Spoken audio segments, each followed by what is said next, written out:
Ang panahon, katulad niya ng pag-ibig. Nagbabago ang panahon, ganun din sa pag-ibig.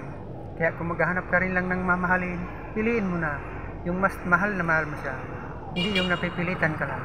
Baka kasi dumating yung time, bigla kang magbago. Hindi pala siya ang kailangan. Dahil ang gusto ng puso mo pala, yung matatag na tao, matibay, inaharap ang anumang hamon sa buhay, marunong maglaan ng oras para sa ikatibay ng inyong relasyon sa panahong kayo, para tumibay ang pundasyon na itinatag yung dalawa. Yan ang kailangan. Huwag mong sabihin wala ka. Responsibilidad mong pangalagaan na naging kayong dalawa. Tama ba ako? Tama di ba? Kahit wala ka, hindi naman kailangan ng sobrang halaga ng pera. Basta magkasama kayong dalawa, sapat na. Hindi para gumasta. Dahil ba wala ka, hindi na kailangan magbanding kayong dalawa.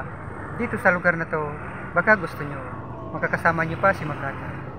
Pero lagi nating tatandaan, sa pagpili ng mamahalin, dapat laman ang puso mo't isipan. Mahal mong tunay, hindi yung napipilitan ka lang. Piliin mo yung hindi sabay sa panahon, yung taong hindi nagbabago, hindi katulad ng panahon.